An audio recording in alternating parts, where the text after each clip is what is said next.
All right. Excellent. All right. So welcome. My name is Kelly Basioli, and this is our second parent presentation for the 2021-2022 Stone Canyon Outdoor Ed school year. And I've invited and asked Ryan Southard, who is one of our lead instructors, to join us. And he is right here. Ryan, if you want to introduce yourself.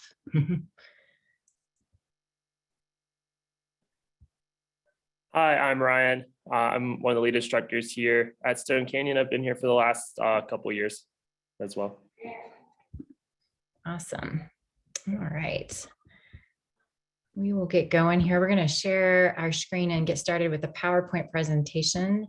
If you had a chance to look at our previous video that Jamie joined us with in July, that feels like a really long time ago, you'll recognize this PowerPoint presentation.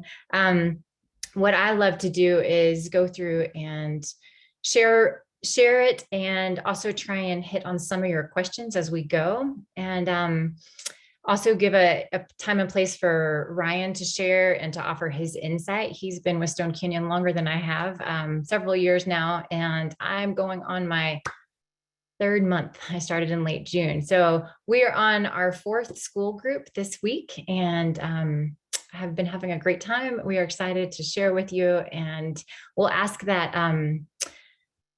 if you have questions as we go, feel free to put them in the chat, and we'll try and touch on them towards the end. And then also we have our Google form answers from a lot of you that shared some questions that you have. Thank you for inputting that.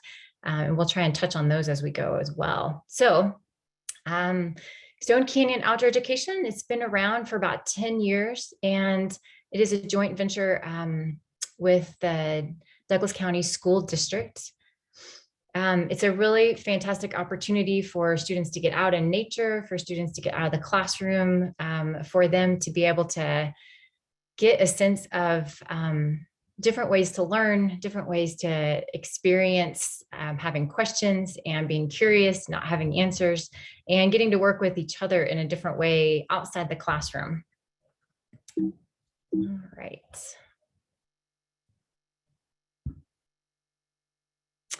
So some basics about our program. Most of our programs are 3 days and 2 nights. So what that looks like, the group will come in mid-morning on, say, a Monday, and we'll start after lunch and have 2 activity groups, and then move into our evening presentation and roll into the next day, have a full day. Our day starts, the kids wake up at 7, and we move into breakfast at 8, and then into our activities at 9, and have 2 activity periods in the morning and 2 in the afternoon, with lunch in between and a snack in between each of those. So we have a morning snack and we have an afternoon snack. In total, it's 9 activities, and 2 of those are in the evening. We also have a nurse on site 24 hours a day. Often these are pediatric ER nurses that come. They're available the whole time. Sometimes they're having a really relaxing time and just getting to go out and hang out with the kids and see what's happening. And sometimes they're really moving through and they're busy with, maybe headaches or here and there, anxiety showing up, maybe with some stomach aches. We have the nurse on site to respond to any kind of issues that come up at night, as well as administer meds in the morning and in the evening and throughout the day if it's needed with our meals, and pretty much be available at any time as needed. They're really fantastic individuals. Great. So the goals of our program are, we have several here, as physical and emotional safety. So giving kids the opportunity to be outside, to be active, to be moving, and to also be an environment that is inclusive and that is welcoming to their questions and welcoming to different learning styles. Social and emotional growth is also one of our goals. Letting kids step outside the box that may have started to form with them with their traditional classroom. Maybe if they've been with the same set of students for many years, getting up to 5th grade and 6th grade, having an opportunity to be in a different role like not only to surprise themselves, but also to surprise their classmates, as well as just really tapping into different learning styles. So not just um, the visual and the auditory, but also the kinesthetic, really letting them move through a lot of those different learning styles throughout the different activity periods. Our instruction is really also focused on different ways that people learn. And so trying to address those different ways as we go. So if we learn something in one of the first activities and can address it and maybe shift things around in the next activity and better get the students engaged, maybe get them more curious, we really try and do that. It's also about appreciation and respect for the natural environment, and really being able to tap into nature. Every day, it feels like there are nature moments. So we have beautiful property. The deer are in and out all the time. Doesn't really matter how much noise we make. It seems like they just come by. This morning we had like 3 or 4 bucks walk by, and just, the kids are stopping in the middle of breakfast and gawking and being like, hey. We have really cool birds that you're hearing all the time. We have some amazing, beautiful snakes that I'm not a huge snake fan, but I've seen some amazing snakes on this property, less so as the temperatures have started to drop, but just a lot of different opportunities for nature and for kids to really be out in the middle of it, checking out the quality of the water at the stream that's, underneath the zip line that maybe they're going to get to go on later that afternoon. So being able to be in it and be present gives kids often an opportunity to experience it in a different way. We work with, sustainability concepts and trying to bring in opportunities for kids to recognize not only the environment around them, but the different impacts that our society has, our community has, and give them a chance to tune into it from a different angle, to be more immersed in it.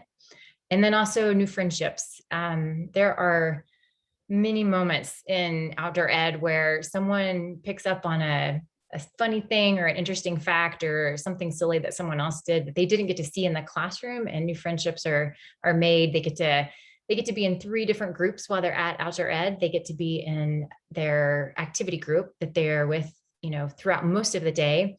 They get to be in a different bunk group in the evenings and early mornings.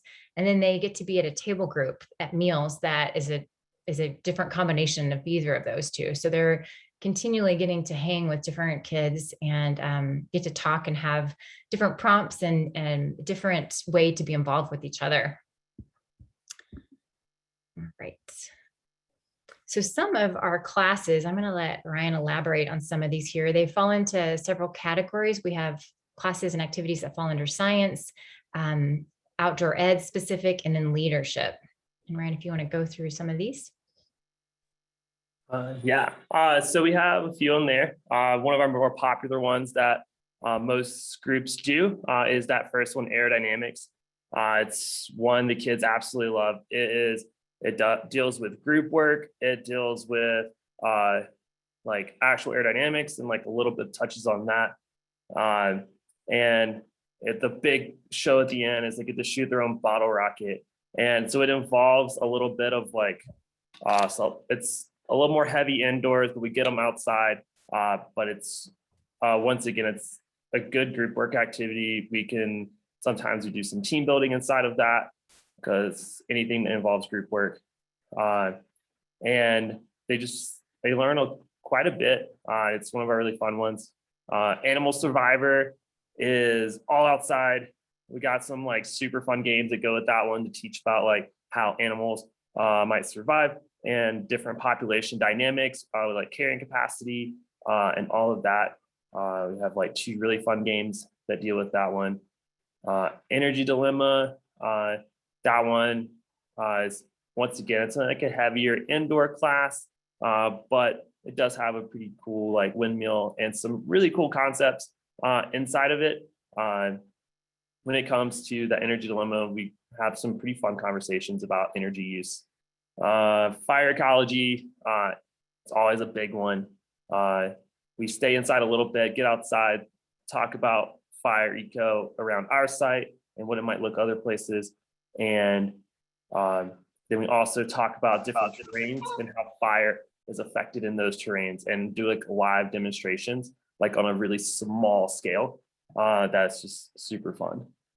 Forest Eco is more in tune to like kind of like a short hike around site, where we learn a lot about different plants that are native to this area. And like when we brought it to schools last year, we were doing a lot of like stuff that's around your schools. But now we're bringing it back into what's native, more into this like Front Range, Rampart Range down in Larkspur, with some more like kind of fun games, engaging activities, along with, yeah. And then it's also how different plants and stuff interact with each other, like that mutualism and commensalism stuff as well we'll hit. Freshwater bio is, as long as our creek's going strong, it's so much fun. The kids love it because we hang out at a creek. We do some water tests. They get to see the pH. They get to see dissolved oxygen, and one of my favorite things. And we get to find macroinvertebrates, which are these awesome little bugs that live under rocks that tell us that our creek's super healthy, and we get to interact with those. And that picture that's we're currently on right there, those kids holding nets, that's what they're holding them for, is for finding some of those bugs in the rocks as well. And it's just super engaging outdoor. Get your hands in the water. Don't drink it though. But and then sometimes we'll do camper's choice or cohort choice, depending on how the season is set up. And we offer them some fun stuff to do.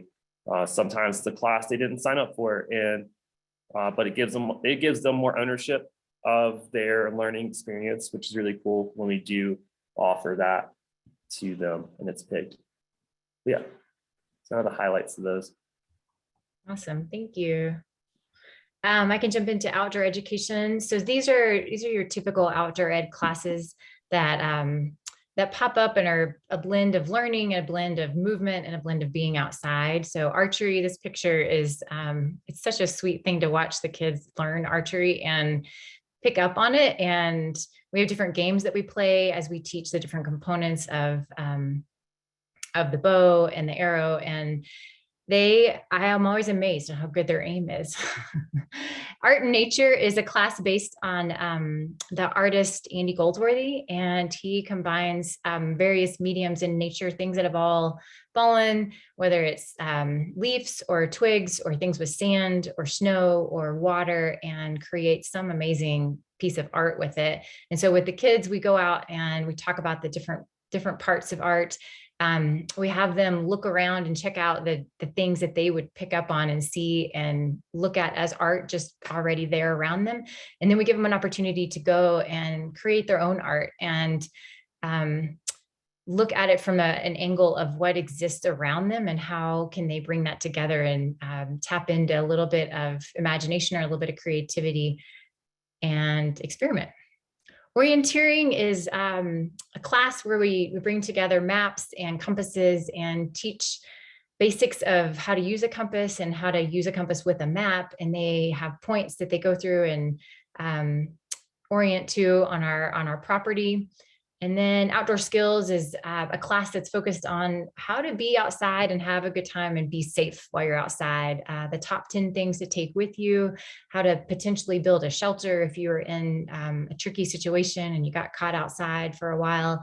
The things that we often don't think about if we end up going out and are out for, maybe more like 4 or 5 or 6 hours instead of just 30 minutes, is basic as hydration and layers as well. All right. And moving through for leadership. So do you want to share a little bit about these, Ryan? Awesome. These are some of my favorite classes that we offer, period. Starting off with that balloon rescue. It's kind of similar in the same aspect as like aerodynamics, except it's kind of like egg drop, but with the water balloon. But that's just the fun part that gets the kids engaged and bought in. But what's actually happening is we set it up. They have to work on teams. There's a manager. there is a builder, an engineer, and they all have different jobs, but they all have to work together to build this whole thing, and a commercial because you got to sell it. And that's probably the funniest part. And it's super fun class there. But once again, like a lot of these classes, there's so much team building built into them that it's just happening naturally. We have a specific team building activity, but that's what all this stuff is. It's getting them to work together and to hit those like low moments of not knowing of arguing within their own groups and teams and trying to come through that. High ropes, we have an amazing, awesome, even taller high ropes course than we had 2 years ago. We just got it built in this past September, so it's only a year old, and it has so many cool things to it. It's taller, like I said. It also has some team elements on it now, where if we run those team elements, the other campers or participants are going to get to like help their friends through the course that they're working on. There's also ways that we can do adaptive stuff with kids that might not be able to climb. Like just last week, we had someone that couldn't climb, and we have a sky chair. We can lift them up. They can still walk if they can walk and stuff on the bridge itself. And it's just such an amazing moment where all the kids, all that participants' friends got to like tow them up and be a part of that experience. And that's really what our high ropes course is really more about. Like it's high ropes, but it's really a challenge course, as I like to refer to it more as, because it's to challenge that participant. It's challenge by choice to start with. So they get to choose, it's all on them. And then they get to choose how high they climb, how much of the element they do. And they get to overcome whatever their fears are, whatever their discomforts are, and find their own success points throughout our high ropes or challenge course. So it's one of my favorite things to walk kids through. Team building, we mentioned that before. Like I said, a lot of our classes involve team building, but this is the one that like focuses it on it and is the main focus. And we have team building for all ages and all, depending on what the group is doing or what they need in that moment, that part of their school year. And we can send them through those different phases to really have some really like moments where they learn to work together for the first time, but maybe they've never seen these other kids before, to just creating fun memories that they're going to talk about potentially the rest of the school year, to have that common bond that brings them through a lot of other things. And then zip line, once again, it's kind of like our challenge course. It's part of our challenge course. It's a way that they can challenge themselves, and they're able to find a way to maybe overcome stepping off that platform and overcoming any kind of fears or discomforts. Just like our other challenge course, it is challenge by choice. And sometimes some of our strongest decisions that I've seen made are kids that go all the way to the top and decide it's not for them. And they find that power within themselves to like, no, this isn't what I want to do today. So it's just a really cool thing to talk through no matter what their decision is through Zipline as well. Yeah. Awesome, thank you.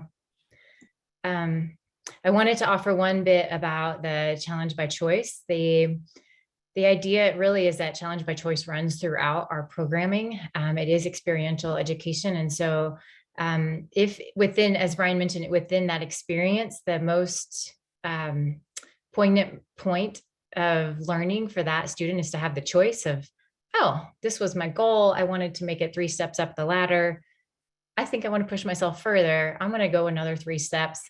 Then we want to encourage that. We want to support it and give them as much opportunity to feel empowered and to be able to make those choices, and to be able to choose what their challenge is and to what degree they want to have that challenge. Sometimes it's physical, right? Sometimes they're working through a balance part or a part that is connected to some strength and moving up and over on a cargo net. And sometimes it's completely mental and connected to being up high or having to trust the gear and the equipment that we have. Some our evening programs, Nature at Night is a really awesome hike that we go on. And it's by hike, it's a small walk around camp in the twilight hours.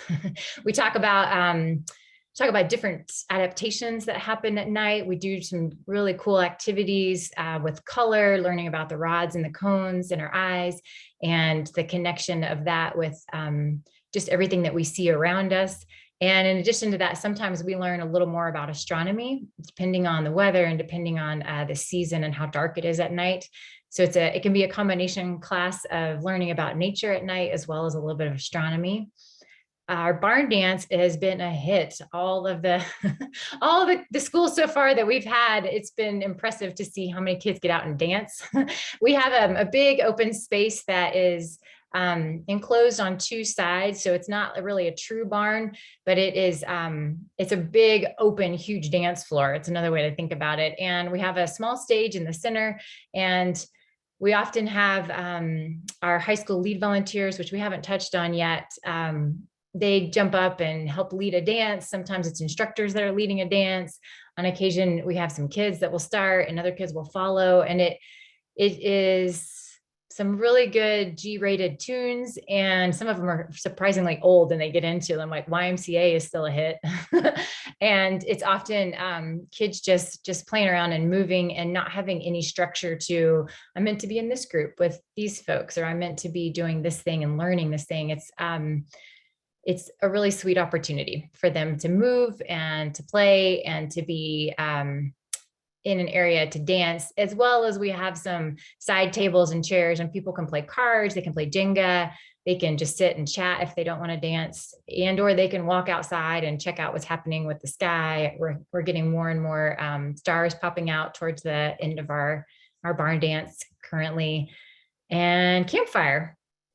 That picture is a great visual of how cool it looks out there with with the fire. And it's what you would imagine. It's a lot of singing. It's a lot of random skits and sing along. And we have each cabin get up and do a skit that they've prepared. And we have different riddles and games and things that the instructors bring in. And then our high school lead volunteers get up and also do different skits. And a lot of it is some ad lib and planning and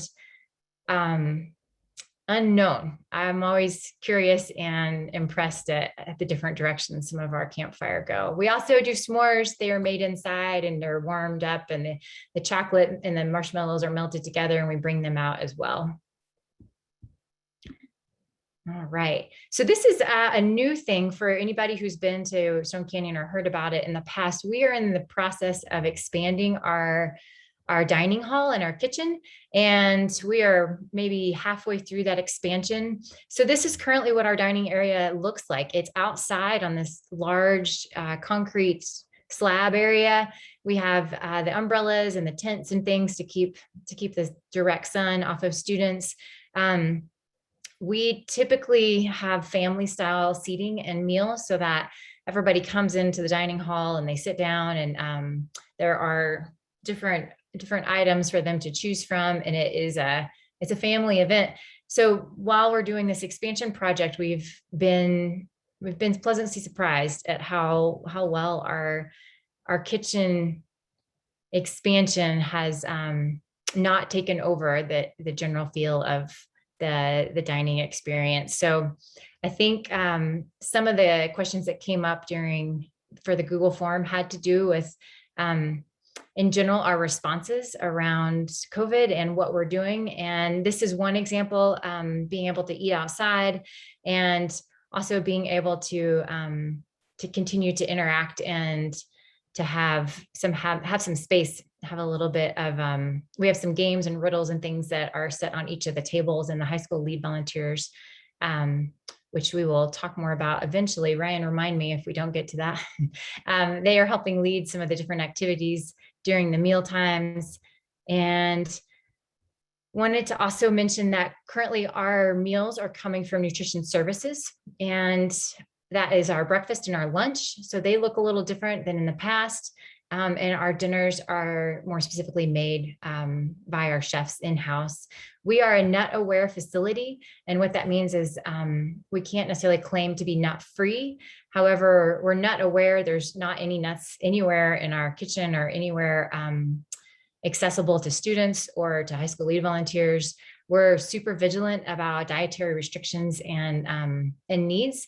So far, the way that it has worked out well is if you have a child that has a dietary need or restriction, to let your teacher know, and the teacher gets in touch usually with me, and I pass that on to our chef Kim, and she is super adept at accommodating a lot of different dietary needs.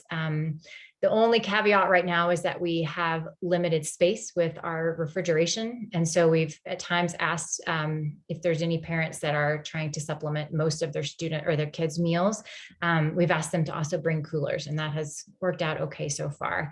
The expansion for our dining hall has an end goal of December, and we're hoping for a little sooner than that. In the meantime, we continue to experiment with what works best. And so far, this has worked really well. You want to add anything to that, Ryan?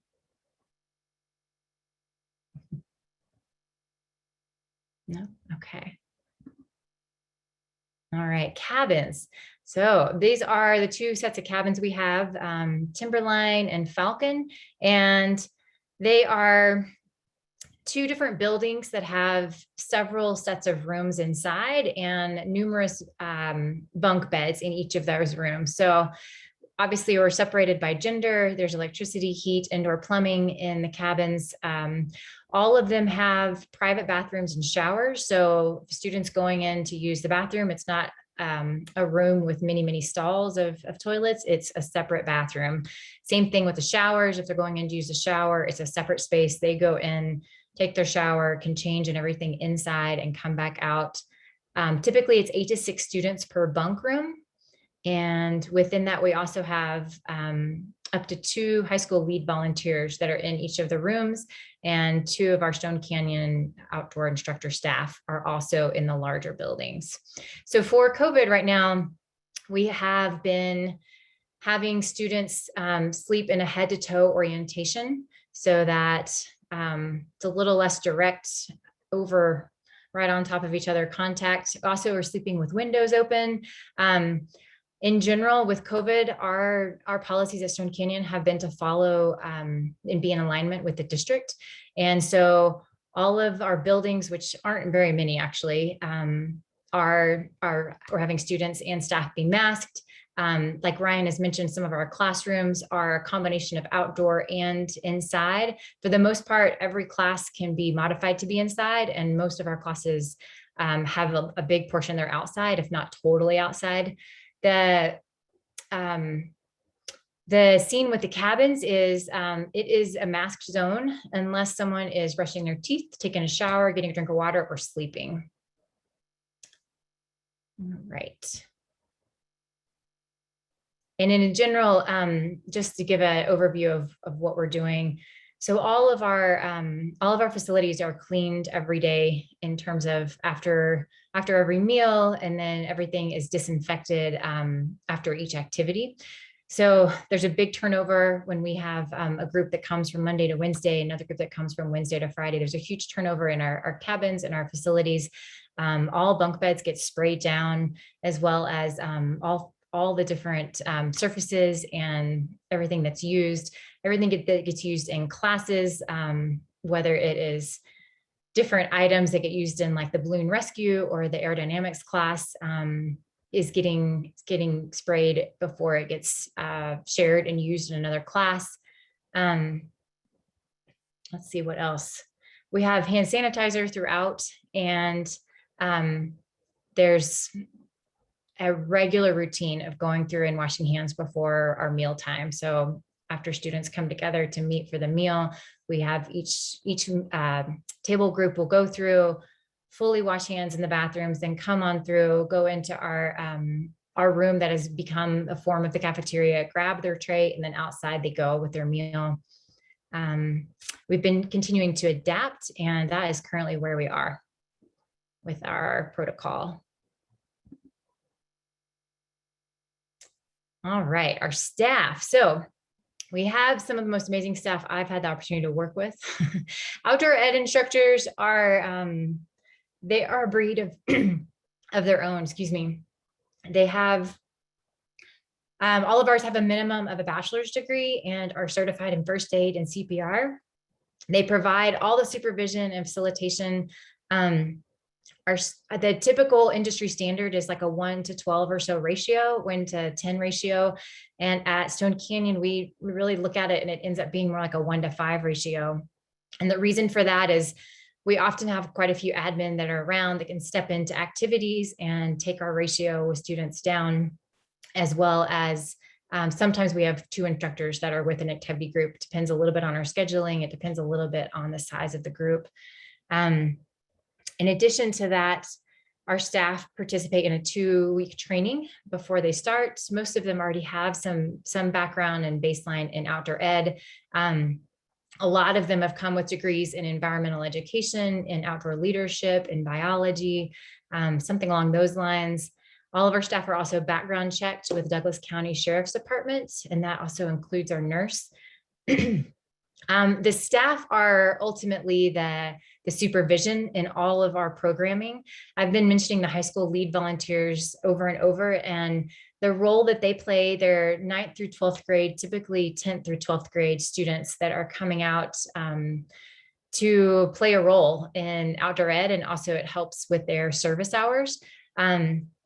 They are trained as well, and they come out and sometimes they're offering quite a bit of mentorship to the students. They play an interesting role between like an outdoor instructor and the cool high school kid that is being goofy and playing and having fun with them.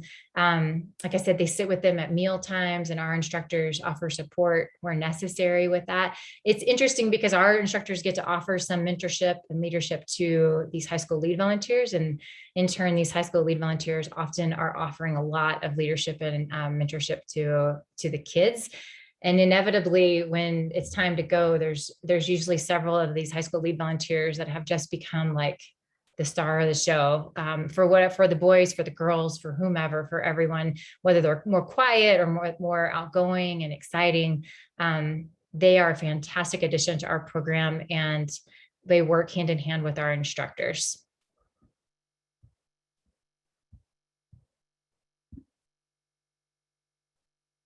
Here we go. Just a couple of things to add to that. The volunteers do apply and have to be accepted for our training, and they're continually receiving feedback from our staff. So the person that's doing all of the coordination with the high school lead volunteers is offering information and feedback pretty much nightly with the high school leads. And then after each program, the instructors get to offer feedback and check in with the high school lead volunteers. On average, they have about 50 hours of service that they earn through this volunteer opportunity.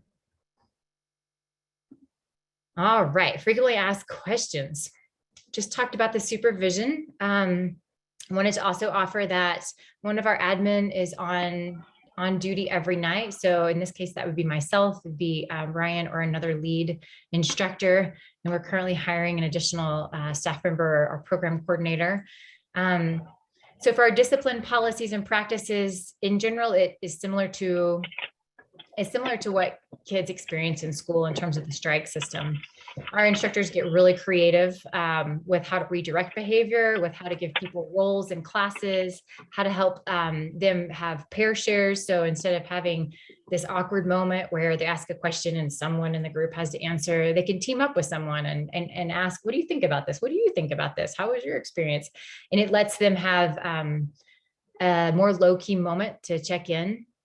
In general, we work really hard to keep students at Stone Canyon. We recognize that the environment can be conducive to really different kinds of learning and experiences. And if a student is having a hard time, we have what we call a strike, like strike one policy. We check in with them, figure out what's going on, what do they need, how can we support them, and make a plan from there. Strike two would look like the same thing, but bringing a parent into the scene. So calling a parent and having the student explain what's going on.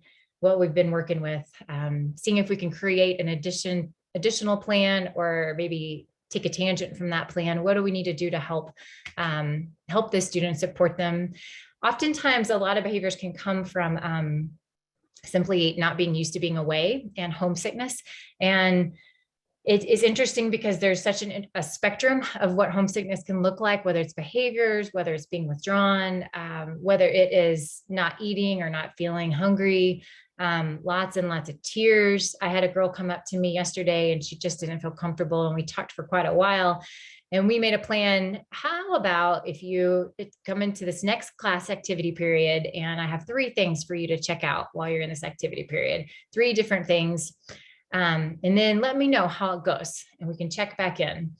And that's one example. An example a few schools back was another student who suffers from really severe anxiety and just wouldn't talk for the first, like, went off to the side and wouldn't talk for the first like 20, 30 minutes. And he and I hung out for quite a while together, and eventually started finding shapes in the clouds. It's a sweet opportunity for me to like lay on the log and like just look up at the sky. And between that amount of time, we started picking up things we saw. And over time, he started talking to me, and his teacher came back and started talking to her. And it wasn't terribly smooth right after that, but by the end of the time there, he really found his place in his group. He found a few different friends he didn't know he had. And it can vary along those lines of homesickness to maybe just not having been away from home. And I know that was one of the questions where, what do you do if someone has never been away from home or hasn't had any kind of experience like this and slept away? And we really work with a student to figure out what can help them make it better, what can be more comfortable for them, what are things that are familiar and can feel more normal or regular. I think often just being outside of like a city where there's power lines and streets and, boxed houses and things, and be in a really open space where we are and just seeing the sky and there's like just land everywhere. I think that in of itself can be somewhat intimidating for kids. So really trying to work with them and recognize that they could be anywhere along that spectrum. I only gave 2 examples, and I imagine if Ryan could share his, he would have many, many, many examples. We work with kids as much as we can, both on behavior aspect, on the homesick aspect. And again, if it's not a fit for some reason, it's completely voluntary. So kids don't have to be there. It's not compulsory. And maybe the best thing is for them to also go if it turns out that way. Let's see, safety precautions and procedures. So we have a really impressive security gate. Sometimes it works a little too well, and it keeps out some of the random folks that, see Smokey the Bear and want to turn in thinking that we're a campsite. It basically has a camera, and that's set up with our phone system. So anyone that wants to come onto the property has to get passed through that gate, permission to come in. We also have the sheriff department is often making rounds out on our property, as the schools that are out there often are within their jurisdiction. And in addition to that, we have some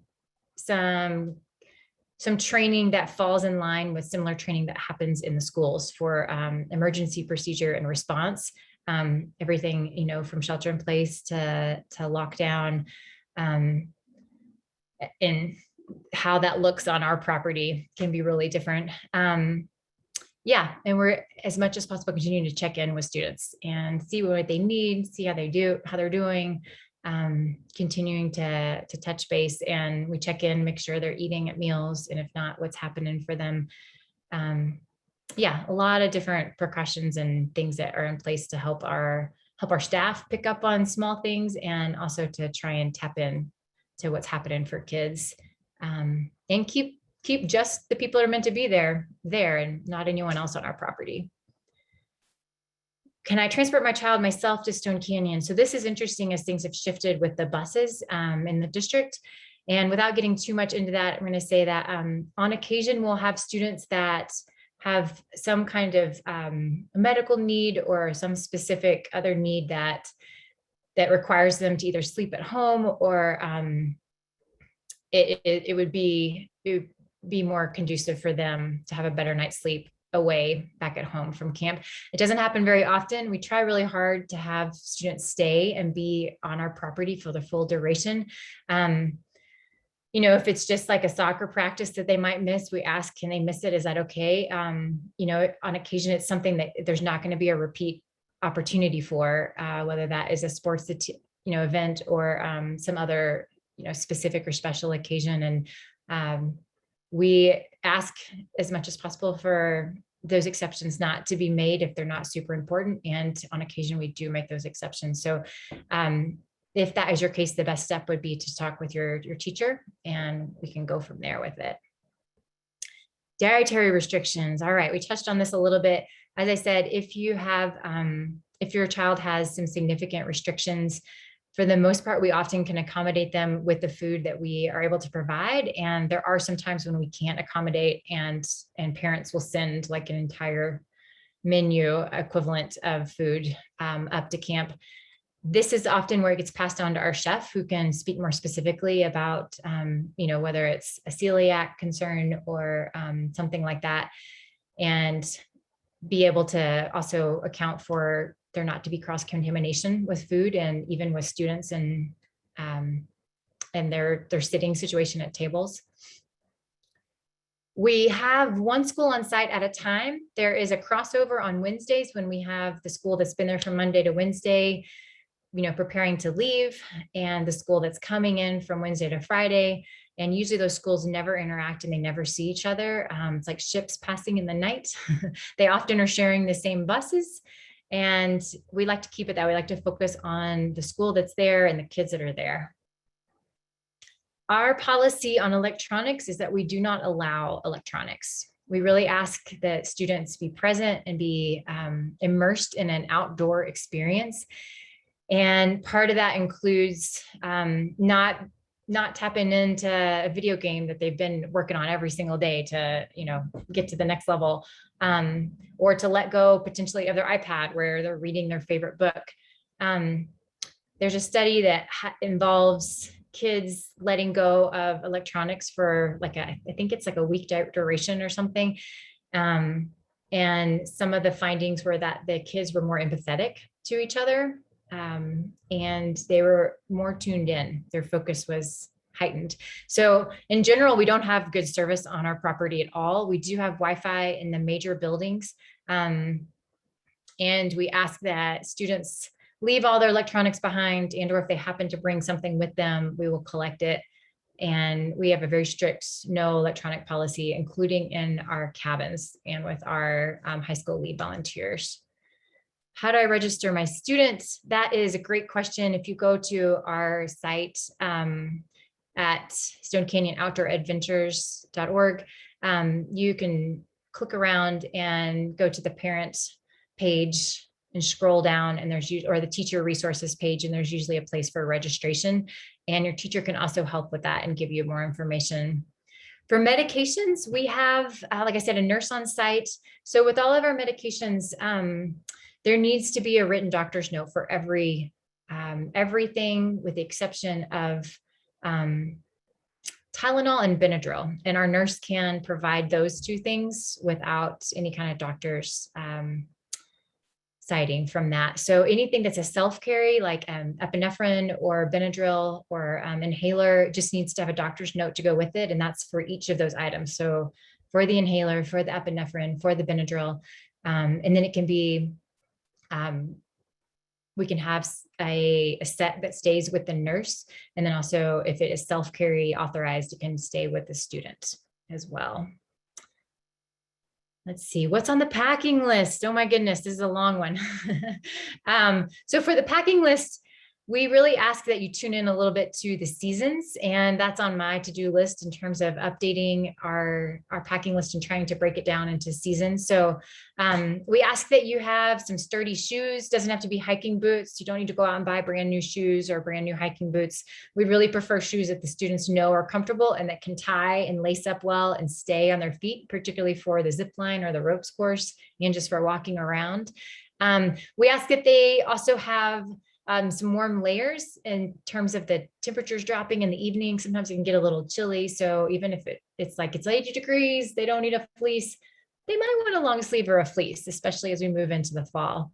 And the same goes for like sunscreen and sun protection and a hat. A hat can go a long way in protecting kids from the sun exposure and keeping them from getting so beat down throughout the day with the heat. I think if you have anything specific, you have questions about the packing list, feel free to ask your teacher. You can also send questions our way. And let's see, more precautions we're taking for COVID. I believe I touched on all of it. Just wanted to reiterate that masks are worn in buildings on our site. And the only time students are in buildings is when they're going through washing their hands to go to a meal, picking up their tray, going outside. They might be in a building for part of a class. Usually there's components of the class that are started off inside and they go outside and they experiment and they come back inside and they tweak things and they go back outside. For the most part, I would say a big majority of our classes are outside already.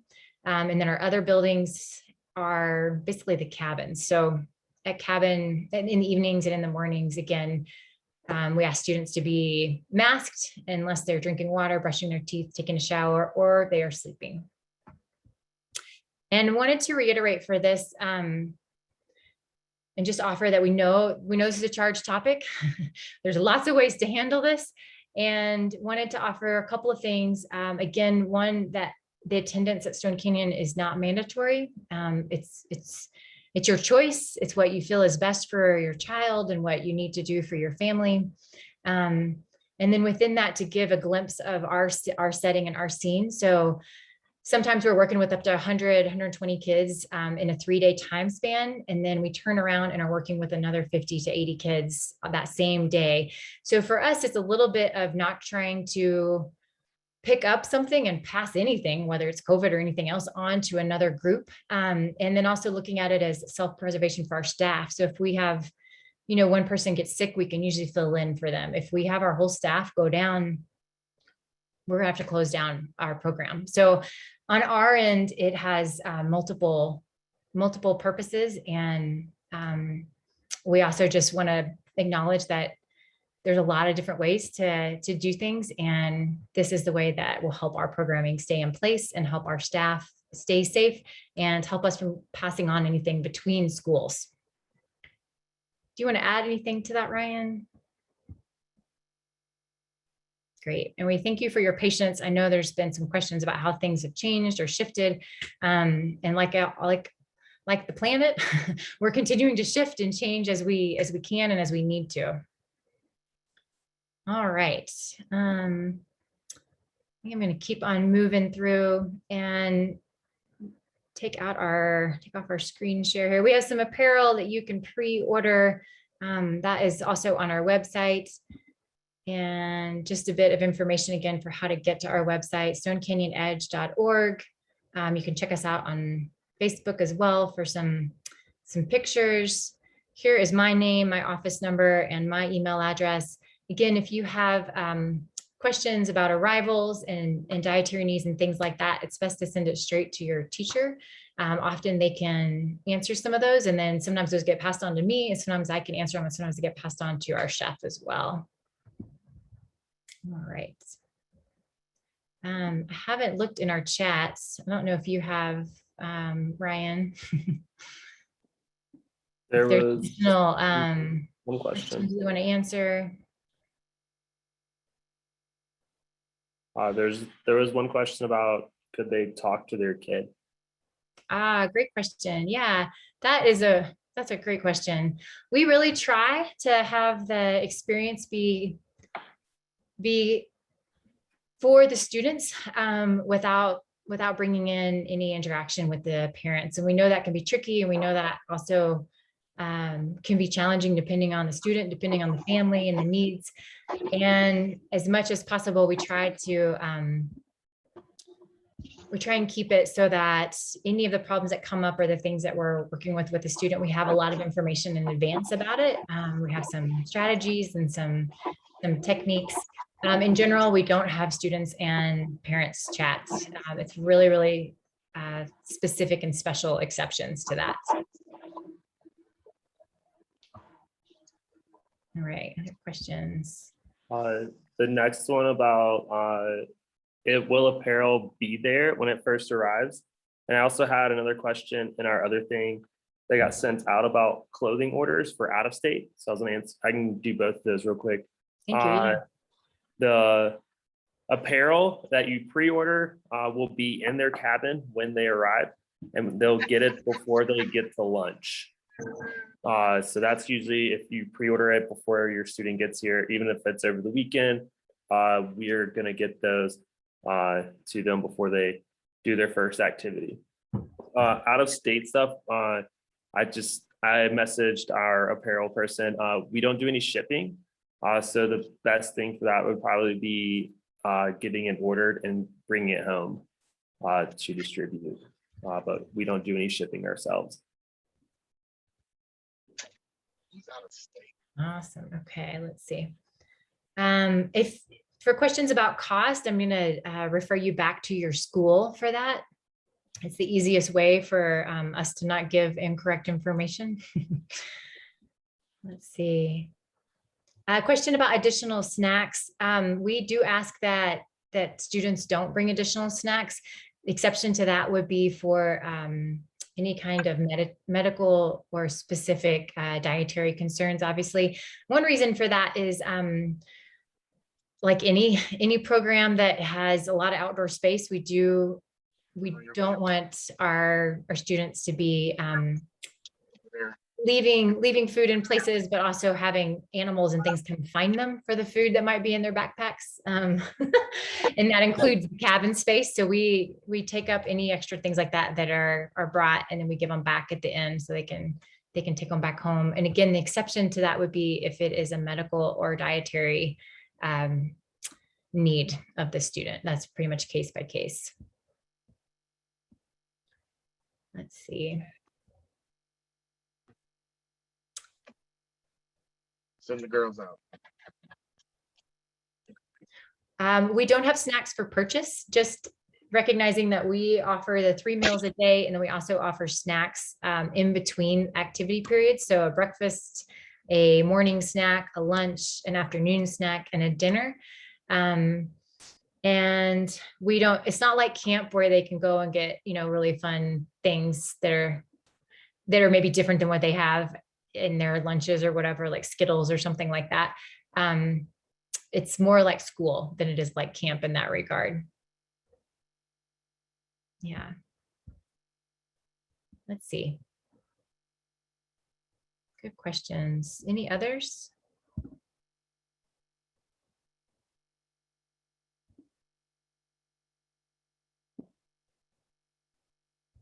It looks like in the chat, there's a question about what's our protocol if someone becomes symptomatic while at camp or comes to camp symptomatic for COVID?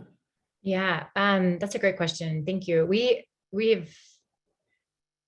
have not had that happen yet. It would likely be a quarantine scene so that we would go ahead and quarantine them from the other students, and then have our nurse give and advise on next steps for that, and most likely have you come and pick up the student.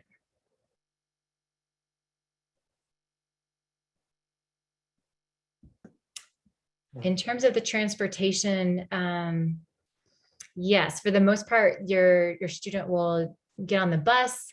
The bus will come out to Stone Canyon. They'll get off the bus, come and stay with us for 3 days, get back on the bus, go back to school, and then meet back up with you. I know I think there's some schools that are doing parent drop off and pick up. That I know Justin was working on that. And if that's still going to happen, I know if the school system isn't getting buses for your trip. So I think there was a question in the surveys as well about this. We in the past, what schools did, because we pretty much only did day trips last spring, And a lot of parents did carpooling. So I don't know if that is probably going to be, I would think, the best bet for that. Yeah, I would also offer that our transportation scene has changed fairly dramatically in the last week or two. And some of the alternative means for transportation are still up in the air. Which is to say that an update, if that has affected your school, then an update hopefully will be available to teachers as we know. In terms of our facilities getting closed due to COVID or canceled, so that's happened already, right? That happened in 2020, and our programming looked really differently. I wasn't there at that time. My understanding is that it moved from what it is now, which is overnight, 3-day for the most part, programming to online programming, to on-site where we go to school programming, to shorter day programming where the students don't stay overnight. We are hoping to keep our full-time overnight programming in place as much as possible. For that next question, because there was another question, one of the surveys kind of about this, with when they go to bed and get up. So for our cabins, basically they get done with their last program activity, whether it's campfire, our nature at night program, or barn dance around, and get back to their cabin around 9. From 9 to 10 is kind of hanging out, showering, and slowly drifting off, like breaking it down to like some flashlight time and activities like that. So then at 10 p.m. is our lights out, voices off kind of time, and starts in the start of our quiet hours, which goes until 7 a.m. when we wake them up. So there's 9 hours of quiet hours that we provide. Thank you. All right. I'm not seeing that many more questions. Did you see any on our Google form that we haven't touched on, Ryan? Anything that's standing out? Yes, I have the ones here, and I saw the one escorted. Yeah, all students are always going to be with instructors or staff or teachers, and typically we're always in a 3-person ratio as well if they need to be escorted to a nurse or anything like that. So there's always never an instructor or a high school lead alone with a student either for that. And on here, I had clothing. I think that kind of goes with that packing list, but kind of the big thing that I would recommend is if you look up temperatures for Larkspur, especially as we get into fall and winter, we're a good 10 to 15 degrees colder back in the canyon here. So be prepared for slightly cooler temperatures. That's also the sun goes down here with that canyon behind us a good half hour earlier. So that temperature drops like a good 10 to 15 as soon as that disappears as well. So just being prepared for cooler temps in the evenings, and which kind of goes along with sleeping bag. I think I'd seen something in there about a sleeping bag, whether they should have a summer bag or a winter bag, kind of dealing with that, like windows being open in the cabin. Right now, because September, probably kind of similar, but it's still really warm inside the cabins when you have 14 young people inside a room. So it's still pretty warm in there, and probably the summer bag for up till then, but just kind of playing by ear. I don't know what our protocol is going to be in the winter as far as when we run heat, typically what our window and all that's going to be. Sirna, talk to kid was covered. More details. I don't think we haven't requiring any negative COVID tests. As far as I know, it's just been what comes with the school. And then I had 2 more that kind of run together. One was like how to encourage kids that are homesick coming into camp that may not have ever like potentially been away from home for the first before, and it's their first overnight experience. We get a ton of those, and kids that get really overwhelmed and maybe want to separate from the group in those instances. And we've kind of dealt with both just in the first couple weeks as well. For kids that like get overwhelmed, we have those times where for outdoors, we'll allow them to kind of step away from the group under supervision. But we have a lot of protocols if they just completely leave the group, where admin comes in to get involved in those situations. But we typically really have a lot of patience and work really well with those kids as much as we can. Like in Kelly's story about kind of like working with that one, just like slowly moving in to like look at the clouds and just getting them bought back into the program and what's happening. And usually once they get bought in at the beginning, we can do really well with them the rest of the next couple of days. And then that homesickness, something I do a lot with homesickness when I'm talking with those participants or students is what they're looking forward to. So like just really hyping up like what they get to do. Maybe it's a new opportunity, all the things we get to do. And then being able to tell that story to their parents and stuff when they get back, or if they have younger siblings coming up beneath them, being like, hey, you get to explore it first and get to like hype it up for them and make it a really cool experience in that way, and being that older sibling. And so those are some ways that we've engaged kids that are homesick as well. So I think just like encouraging that before they get here, just knowing that like they're going to have an awesome time shooting archery or doing all these super cool activities, and that it's just such a short amount of time as well. Thanks, Ryan. Let's see. I wanted to address this question about our protocol for students who refuse to wear a mask. I think this is fairly straightforward. We are asking our students and our staff to wear masks in buildings, and wanted to reiterate that this is it's a really sweet and different and unique opportunity, and it is a choice to come to Stone Canyon. So if that doesn't work for you, that's great. And we're going to honor our policies in place for the reasons I already mentioned, both to honor the needs of our staff and working with so many kids coming through.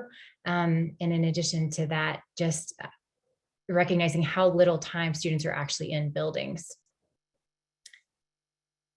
All right. Yeah. The other question about students being escorted everywhere. There should never be a time where a student is by themselves on the grounds unless it is in the restroom or the shower.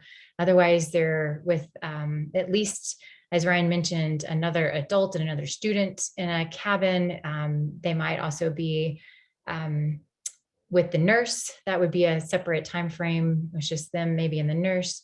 And even with our admin staff, we often, if we're working with someone who has homesickness or some other concern, we often will bring in another student or another staff on our end. There's never a time that they should be by themselves. So yes, they are escorted everywhere. In the evenings, we have headlamps and flashlights, and make a fun trail from either the barn where we've been doing the barn dance or the campfire up to the cabins, or if they need to take nightly meds, they go over to our infirmary and visit our nurse first, and then they keep on going up with the instructor up to the cabins. All right. Thank you for your questions, and thank you for your presence. We're going to wrap this up a bit. And again, if there's something that pops up, maybe a question to some of the information we've given, please reach out to your teachers. And again, you can also reach out to us. And did you want to add anything else, Ryan, before we go?